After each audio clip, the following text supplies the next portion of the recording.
पागल हो गया है, दिमागी तवाज़ुन ठीक नहीं है, इसलिए साइकियाट्रिस्ट के पास जा रहा है। जब बाहर का स्ट्रेस हमारी मुदाफती कुव्वत से ज्यादा बढ़ जाए, बगैर किसी वजह के उसकी भूख खत्म हो रही हो, व्हेन बाबा is no more the same बाबा, इट मींस कि उनको साइकियाट्रिक हेल्प की जरूरत है।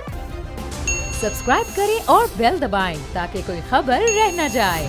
बहुत से लोग ऐसे भी होते हैं जो खुद से अपने आप को नहीं चेंज कर पाते, उन्हें किसी के सहारे की, किसी की सपोर्ट की, किसी गाइडलाइन की ज़रूरत होती है। और ऐसे में अगर कोई साइकियाट्रिस्ट के पास जाना चाहे या किसी से रुजू करना चाहे तो हमारे यहाँ सबसे बड़ा एक प्रॉब्लम है कि हमारा स्टिग्मा बना हुआ है, एक टैबू है कि जी पागल हो गया है, दिमागी तवाज़ुन ठीक नहीं है, इसलिए साइकियाट्रिस्ट के पास जा रहा है। जी, मैं आपसे ये अर्ज कर रहा हूँ कि जब हम किसी स्ट्रेस में होते हैं और वो स्ट्रेस हमारी रोज़मर्रा की मामूलात के ऊपर असरअंदाज नहीं हो रहा होता, तो इसका मतलब ये है कि हमारे अंदर जो अपनी मुदाफ़ती कुव्वत है वो काफ़ी है उसको हैंडल करने के लिए। लेकिन जब बाहर का स्ट्रेस हमारी मुदाफ़ती कुव्वत से ज़्यादा बढ़ जाए तो इसको हम मेंटल हेल्थ प्रॉब्लम कहते हैं और इसको रियलाइज़ करना ज़रूरी है। जिसकी निशानियाँ ये हैं, फ़र्ज़ करें कोई शख्स हर वक्त उदास रहता है, कोई शख्स बग़ैर किसी वजह के रोना शुरू कर देता है और उसके घर वाले ये नोट करते हैं कि पहले की निस्बत अब ये गुमसुम रहता है, चुप रहता है, या वो ये नोट करना शुरू कर दें कि ये पहले की निस्बत ज़्यादा चिड़चिड़ा हो गया है, बहुत ज़्यादा बोलता है, ज़रा सी बात पे लड़ने लग जाता है, या किसी को बगैर किसी वजह के नींद का मसला हो, बगैर किसी वजह के उसकी भूख ख़त्म हो रही हो, तो ये वो सारी बातें हैं जो ये इंडिकेट करती हैं कि इस बंदे को मेंटल हेल्थ के लिए किसी स्पेशलिस्ट की ज़रूरत है। यहाँ एक बात बतानी बड़ी ज़रूरी है कि बाज़ औक़ात वो बंदा खुद ये रियलाइज़ नहीं कर सकता, इसलिए इस बात की अवेयरनेस फैमिली के सारे मेंबर्स को होनी चाहिए कि ये जो है कुछ ना कुछ एबनॉर्मल बिहेवियर है। तो उन किताबों में लिखा है व्हेन बाबा is no more the same बाबा, इट मीन्स कि उनको साइकियाट्रिक हेल्प की ज़रूरत है।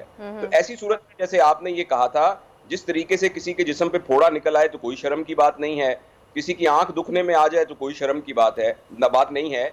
इसी तरीके से अगर किसी को मेंटल हेल्थ इशू है तो ये एक बीमारी है, जिस्म के अंदर जो कुछ केमिकल हैं उनका बैलेंस डिस्टर्ब हो जाता है। तो जहां उसको सोशल सपोर्ट की ज़रूरत है और बाकी हमदर्दी की ज़रूरत है, वहां उसको मेडिकेशन की भी ज़रूरत है। तो ऐसी तमाम सूरत में बिल्कुल शर्म नहीं करनी चाहिए और सबसे पहले क्लिनिकल साइकोलॉजिस्ट के पास जाना चाहिए। इकबाल साहब, यहाँ पे थोड़ा सा एक सवाल ऐड करना चाहूंगी, पूछना चाहूंगी कि कुछ लोग ऐसे भी होते हैं जो अपने आप को एक कमरे में बंद कर लेते हैं, अपने आप के लिए एक दायरा बना लेते हैं, दुनिया के या घर वालों से कट जाते हैं, तो क्या ऐसे लोगों को भी साइकियाट्रिस्ट के पास जाने की जरूरत है? जी बिल्कुल बिल्कुल, ये तो डिप्रेशन की बहुत बड़ी सिम्टम्स है ना, और ये जो अपने आप को काट लेना है ना, इसको हम एक्चुअली कहते हैं माफ कीजिएगा, इसको हम कहते हैं कि क्विटिंग टेंडेंसीज। एक आदमी कहता है मैं नौकरी पे जाता ही नहीं हूँ, एक आदमी कहता है मैं तो इस रिश्ते में रहता ही नहीं हूँ, मैं तो तलाक देता हूँ, क्या मुझे तलाक दो, और मैं तो शहर छोड़कर जा रहा हूँ, मैं तो ये घर भी। ये एक्चुअली बड़े सीरियस इंडिकेशंस हैं कि ये एक दिन ये भी कह सकता है कि मैं दुनिया छोड़कर जा रहा हूँ। जो शख्स क्विटिंग टेंडेंसीज के अंदर चला जाए, इस बात का बहुत खतरा होता है कि उसको अपने आप को नुकसान पहुंचाने और सुइसाइडल टेंडेंसीज हो सकती हैं।